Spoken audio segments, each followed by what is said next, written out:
Where's Val? Ready? Okay. You're right. Give me a okay. Give me a letter. Give me an S. Okay. L-A-Y. Let's slay today. Let's do it. Ooh, Dr. Renee is here. She just All popped in. right, she ready. She's You've like, been waiting I'm for us, ready. huh, Dr. Renee? We ready for you too today. But let's do this off proper, like y'all. Woo.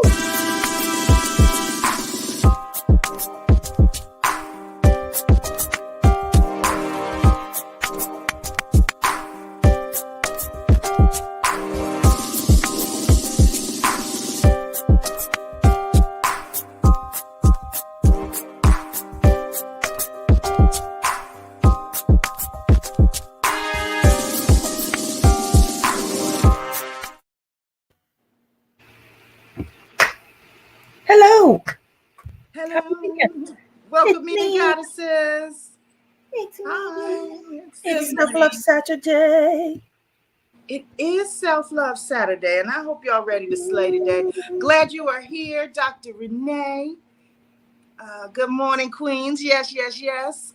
There's a few other people in the house, so I'm so excited to have you here today. Today we're talking about Unpretty. Y'all remember Unpretty? It was a song back in the day. TLC had a song about Unpretty, right? And I just thought it would be a good idea to expose some of the pretty ugly truths about systematic views about beauty, as we also just kind of share, what had our experiences and things that maybe we've had to overcome as a result of dealing with what I like to call OPBS, other people's BS about our beauty, right? So I want to talk about any and everything that comes up for you, not necessarily just a personal thing, but think of it more on a global scale. The whole pretty privilege thing, as I was looking at my own stuff, some of that came up as far as pretty privilege. And there's a poem that I wrote, it's been some years ago now, but it's called The Unpretty Plea. And so I'll share that with you today. So don't feel like we got to go deep and dark. I just want to tap into it so that we start to acknowledge our beauty, what beauty is for ourselves, right? So we're not playing that game with other people. So we can have a little poetic justice. That's right. It is whatever we say it is, not what anyone else says. Okay. Well, how are we going to do that? Because if Val was here, she would have a song, and I'm used to hearing a song about everything we talk about. That is a song. That is the song. Yeah, but nobody's sang it. All I remember is damn Unpretty. What you say? Grow your hair if it don't grow. Like I had to find the lyrics. Somebody got the lyrics though. Somebody out there. No, actually, the title alone is Unpretty. Unpretty, right? I mean, that's enough. It's like, how could you think of that? But when I first went to the South, the Jim Crow South, it was in 1967 because we were driving to Florida from New York, and we went right through it. And for the first time in my life, I heard this whole ugly pretty thing, because we just didn't come from that. Every child was made to feel like they were attractive, no matter how ugly they were. Mm-hmm. But they had this thing that a woman said to me that this little boy, he gets beat a lot. Now they're brothers. They're both like bad little kids, right? But the other brother gets beaten a lot because he ugly. So the handsome looking one, based on their standards, this was for boys and not girls, but the message is still there. Still the same. And so he got beaten a lot just because he was ugly. And the old woman said, if he was good looking, they wouldn't beat him like that. But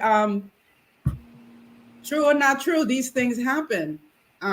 So I still always, try to trace it back to the origin, but that's learned behavior. Somebody taught the ugly.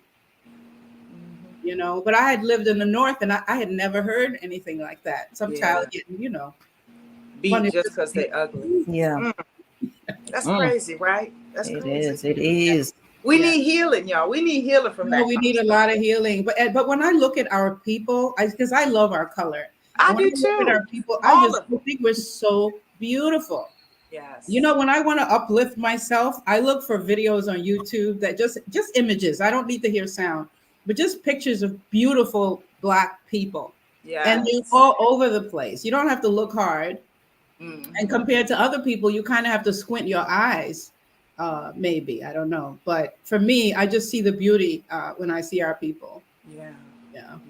But our people don't see it. That's why And we have. I want us to see our beauty, because I Right. see it too. I'm like, oh my God, when we come together, when we had those groups, the Belize Women Who Farm, God, and we were all these different array of colors, different I'm like, colors. oh my God, we are so beautiful as a people.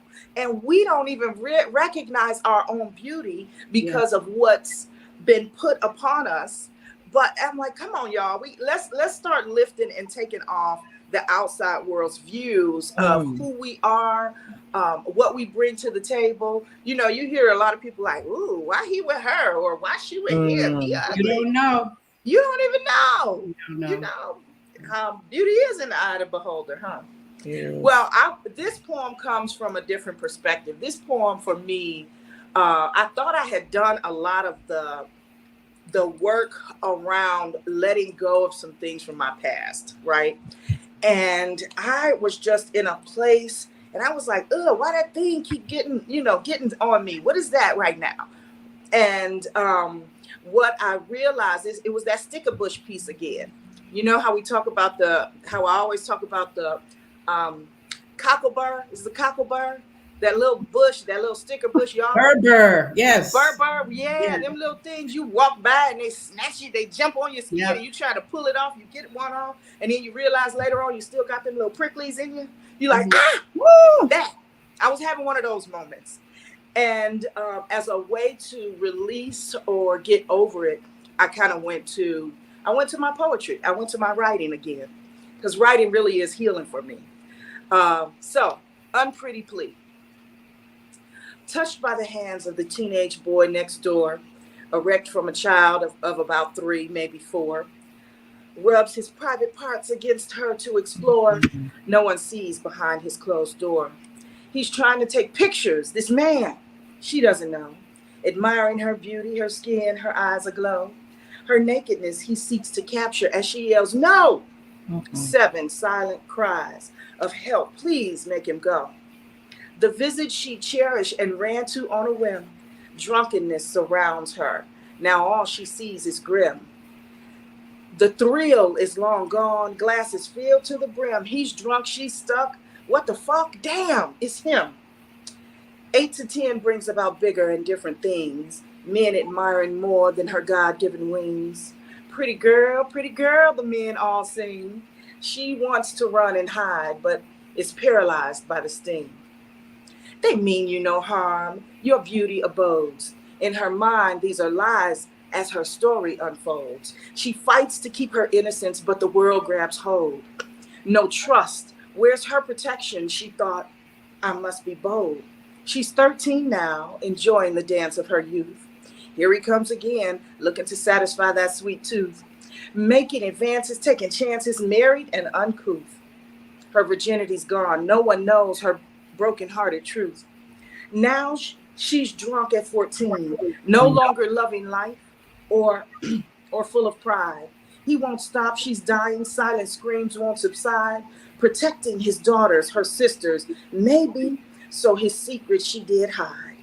Under a mountain of pain, pom-poms and a smile, at least she tried. On to high school she went, changed, but no one paid much attention.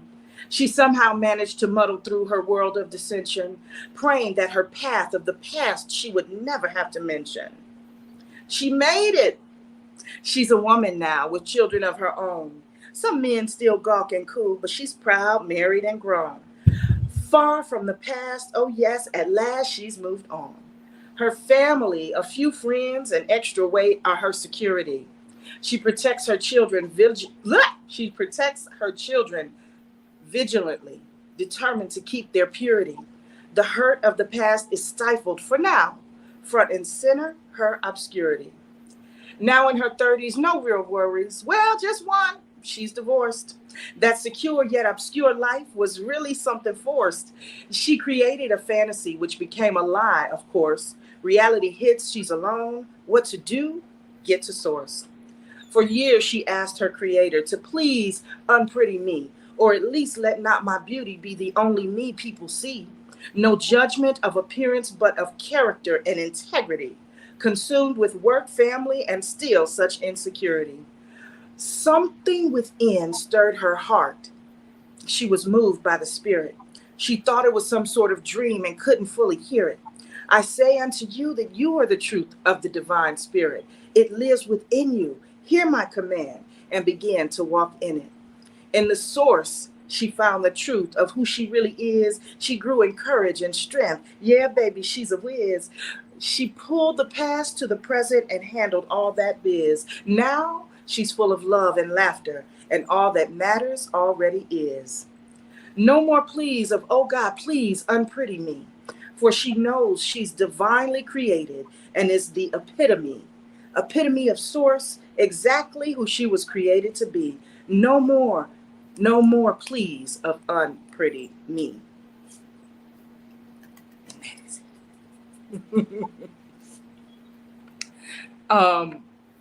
So I wrote that out of my own hurt and pain and experiences, and realized that at the time it was just something that I hadn't fully, let go of all of the things that had happened in my past. And so today, when we're talking about unpretty, I want to talk about it from both aspects, right? Because there are women out there who people perceive you as pretty. And it's like, no, I don't even want that because of all the bullshit that comes along with it. Mm. So that's where that came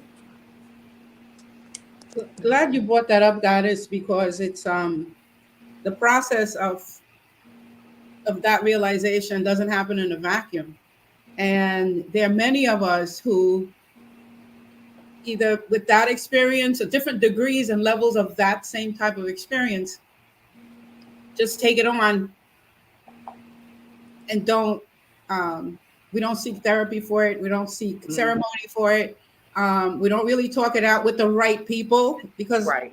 When I'm working with women that says, well, I've talked about it, but it's who you talk to about it.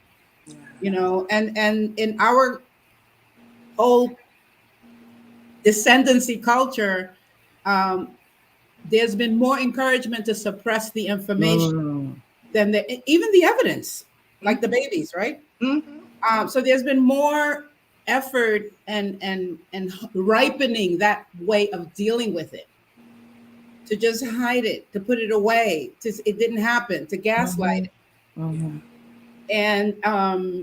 And that's different than what you did. Something different. You took it head on. You gave it voice. You gave it sound. You gave it tangible form. Mm-hmm. And because you have to bring it out of that space back here in the moon, and make it solid, so that you can page through it, and make it lighter and make it lighter and make it lighter. One of the ways I know that, I was taught this, you haven't healed when you can't talk about it without feeling the pain. And I'll say it, the other way is like, when you can talk about it without reliving the pain, you've healed. Yeah. You're healing when you can stop yourself, when you can catch it. And that's why I know that it looks really, really bad. But when women start sharing with me something that happened, I always say, how long ago did that happen? Oh, that was 20 years ago. So stop it right now. Right now. That's where we need to work, right there. Yeah.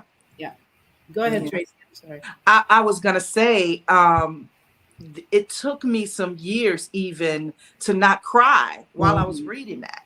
Right. And I'm like, wow, I didn't have none of that stuff came up here and all in my throat and all of that. But you're right, because I've dealt with it and just kind of had to bring it out. And I so want that for our people. Yes. But we do tend to suppress and hide. And, like we've talked about it before, there's this big pile of shit in the middle of the floor. that we're walking around it like and using it as a coffee table, acting like we don't see what's going on, or we don't know. But So we we're could the ones participating in blocking the healing. I mean, yes. that's being made clear even right now. Yeah. It's Exactly. by valuing those habits that they've given us, so that we can remain stupid and malleable And and stifled and stuck in and the so I shit. feel like that has to be recalibrated right there. Yeah. Not even you don't see, you don't smell it. Because a lot of times you've gone through it and then, but that's for some of us, that's a way of coping, right? That disassociative state. Because sometimes that's what you do just to survive that experience. But I'm grateful you even have the ability to express it, have an outlet to express it, then to share it verbally. And sometimes I'm even more grateful that we have that oral tradition of sharing it with yourself and knowing this is it. But then to have a circle of sisters or to have a person you can go to and say, this is what happened. Or to share it again and again to be able to then say it without falling apart. But knowing falling apart is part of that journey too. It's part of the process. Yeah. Because sometimes we again, it goes back to that strong thing where you're like, ooh, I gotta keep it together. And I'm like, no, let's just go apart. Yeah, what And then for? you So can that build up again. people can be fooled into thinking that you don't need help. Right. Yeah. Fall So apart. that you can fool yourself into thinking that you don't need help. Stop Not it. We even. have to stop that. And I'm glad you brought that up, Marie, because I think there are a lot of people who have used that as a way to cope with, as a way to survive. But survival mode doesn't mean that that's not healing. You haven't healed from it. It's still there under the surface. It's still impacting your life in some way, shape, or form. So it's important to kind of get at it. I'm sorry, Val, what were you going to say? No, just that it is important to give voice to what has hurt you so it can be dealt with. And when you wrote that, Tracy, what was going through your mind? Oh, I shared right before you came on, Val, that I was in this space where I thought I had done all the work. I went and I did grief recovery and I did this and I did that and I had been working on it. And I gave the example of that little sticker bush, the little cocklebur, where the little, you walk by and the whole thing get caught on you and you snatch that piece off, but you still have the little pricklies in there. I was in a little prickly moment where the pricklies were still there, right? And so I'm still pulling out the little pricklies. And I was just going through something. And a friend just was like, you know what, maybe you should write. I was like, you're right, I gotta go write. I'll call you later. And we got off the phone. And that's the poem is what came out. Did it feel very healing to Absolutely. write in a poem? That's different. Writing in any form can be a form of healing. Okay. We just have to do it. The journaling, whether it comes out as poetry, whatever it is, a lot of that stuff we have to bring to the surface, right? Even if you're not in a space where you're ready to talk to someone else, definitely get into the practice or habit, as Marie likes to say, of just starting to write things down. Writing. Sorry.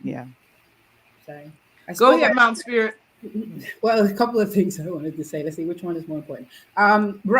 Writing is a release of or a feeding of the color blue to the light body, because it's a release of the fifth chakra. It's a release of your fifth spiritual center, which is blue.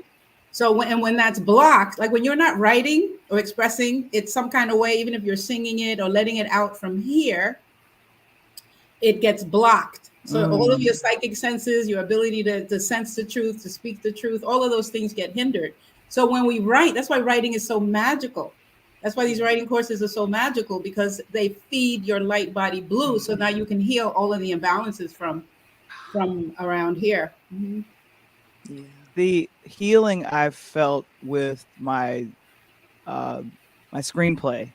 My parents didn't know I was interviewing them for my screenplay. That's pretty much how that worked.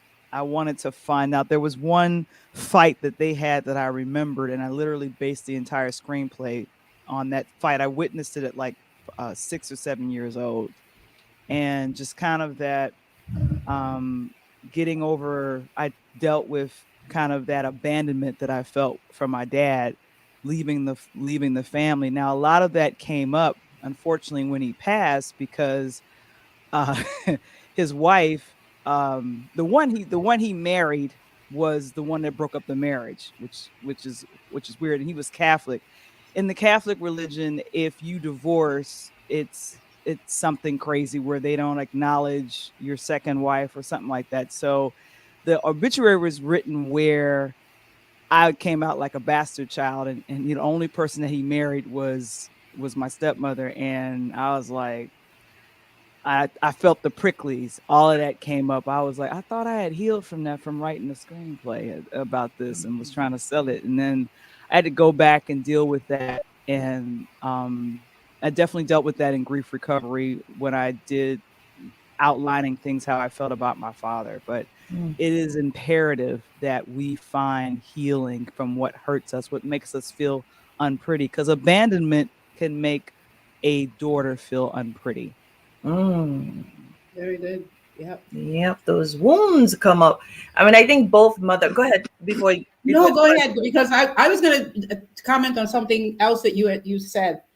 Say it. Oh, well, it has to do with the coping mechanisms, the coping tools. So I'm sorry, I don't remember the term now. Senior moment. That's it. Coping mechanisms. So my old Japanese teacher used to.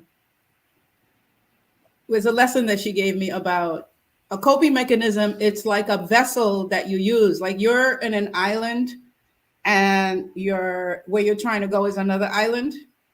So to get off this island, you need a ship or a boat. So you build it and you get across and you land on the other side. Okay. Why do you still need a ship? Like, why are you even referring to it? Like, why is it an issue? If the whole idea was to get off, to leave suffering, and you have finally landed on this new island, keeping that ship is representative that there's something about that we're not fully accepting of being on the new path, the new island. So for that reason, I don't excuse coping mechanisms. And it's not a mean thing. It's like not something that I would hold as a reason for doing something, because we all do it. All of us. That's the only way we got here. Everything we did that didn't work was a coping mechanism, but now we're across. So it has to do, I think, with recognizing, are we really across? If we believe we're across, we can let that ship go. Right? So that was it. Yeah. Even in that moment, that's what I'm thinking. I still had the ship because I hadn't fully come across. I had done some of the work. I'd done a lot of the work, but there was still it was like that last little piece. I tell people it's like an invisible wall and you trying to, hit it. And it's like, oh man, I got all these pieces, but it's one I ain't hit yet, but I can't see it, And then all of a sudden it was like front and center. Okay, bow. Gotta get. That ship takes energy. It blocks your fortune. Woo! It blocks your consciousness, your creativity, because it's too much work. So it feels great to get rid of it. Well, Marie, that's what we talk about, right? That's what takes courage. Yes, it does. No, you're holding on. I mean, I think this is where you have to know it's a process and it's a journey. Yeah. So it's like, you're going forward, you're going back, you're going forward. And sometimes it does feel like a little bit of double dutch. And you have to be aware of that it's not going to be. A lot of time people think it's this linear process. Like it's a straight line. I'm just going to go through it. And then you check it off the list and I'm done, right? No. And not being willing to know that. And then sometimes you just get stuck in a spot. You're just going to be in a place. It happens. You can't move. And then something else must happen for you to propel you forward. Yeah. And knowing this is the thing. And that's why being in a community, that's it. It's so great. And being around others, hearing those stories and being willing to sort of say, oh, that's how she did it. Or that's the thing. And then you're like, okay, you know what? Maybe I need to do a little something for that to happen. But those wounds, sometimes they stay open. Yeah. Whether it's the mother wound, whether it's the father wound, or whether it's the daddy issues or the mother, whatever. And we hold on to them because in a way, even when they're not here, we're still looking for validation. So in a way, we're still that little girl. In a way, we haven't even healed or let go of that inner child that's still looking, and we haven't grown from that. So we think we're grown because we're doing grown things, and we're still that little girl who needs to be reparented, and we need to reparent ourselves. But we're looking for them to do all that, and I'm like, they don't know any better. They didn't know any better then. Yeah. And No, they I still put that inner child in inner daycare. And everybody I work with, I tell them the same thing. You put that inner child in a daycare because I want to work with the adult you. I'm not interested in your inner outer. No. If there's an inner child, there's an inner daycare. Okay. Because BCW got laws against that. What is Mountain Spirit? What does it look like for the adult? Put the kid in the daycare. What does that look like? Actually, there's a visual that there's a shamanic work that we do with that, is where you take your inner child. Yes, you do it right up until where the white people take you, because they want you to manifest this child and relate to it. We go past it. Okay. We go past it. And by white, that's not a racist term. That's to differentiate from the Western and the indigenous. Okay. So they, what the hell was I saying? You visualize your child, you bring it, give it materiality, and then you start shrinking it until it's the size that you can put in your medicine pouch, or in the Western world, in your pocket, either your breast pocket, your side pocket, not on your purse, but on your person. And that's where you keep, that's your inner daycare. You keep that bitch right in there, because I'm not abusing a child, because that child has been around as long as you have. Yeah. And as long as it's ruling, it cannot grow. It has to understand it's a child. You belong right here. You watch what I do, okay? And I'm going to show you what your place is. So that's the inner daycare.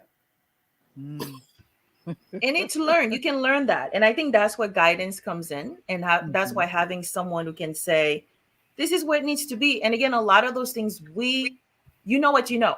We did not know any better. And so having someone who can guide you, having a healer, having a coach, having a counselor, and be willing to have that. Sometimes, again, this is what we think, I'm going to figure this out. Yeah. By myself. And with the hurt, with the whatever, and things are coming up. You're being triggered. You don't know why. You don't know what this means. And everything is coming up.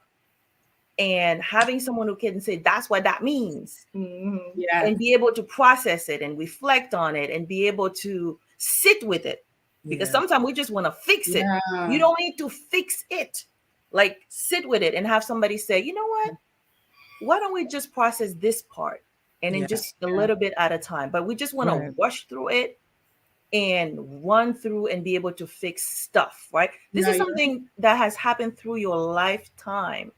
And now you just want to rush through the process. And I think having someone who can gently, literally, the way like the midlife does, or the way the healer can do that gently, where someone is not judging you and making you feel like you should have known. How was I going to know this situation, right?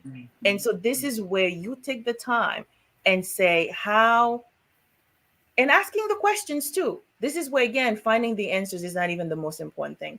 Asking the questions, giving yourself grace, and taking the time for you to say, I am worthy of not figuring this out, discovering me, rediscovering those pieces of me that were hurt, and I'm worth healing, and we're finding ways for me to be joyful, to be happy, to be playful, to not be in this space where I'm always hurting. And you can be that as an adult, right? Right. You can't grow if you're still in pain. I feel that is the number one thing that we have to recognize. And I said in the chat, there's no rushing in the healing. We got to take time with that. And it's okay if it takes time, because I think we're so, some of us are kind of that A personality, and we go out and we conquer everything, and we do. And it's got your checklist, trying to check them all checklist. off. The deadline, the expiration date, by when? No, Yeah. there's no rushing in that. And that's an excellent point, Marie, just to sit with what it is and to really deal with it. And I'm grateful that I know that if I am hurting, that it is blocking things. And Mountain Spirit, that was a great point about we could be blocking. You could put a name to it, our fortune, our crossing over anything, because we haven't dealt with what has hurt us, what has made us feel unpretty. The ship. You know, you can't. The lesson here for me is you cannot force ripen the spirit. Ah. And we keep going back to that. We Yeah. keep going back to that. You can't force ripen the spirit. Can't force it. Sometimes you just have to burn that ship down too. Just Right. burn it down. Yep. Burn it down. That I mean, that's probably like there's a saying around that too. This is like a very either some kind of Caribbean something. Sometimes I don't know the references to those things, but it's not literally that.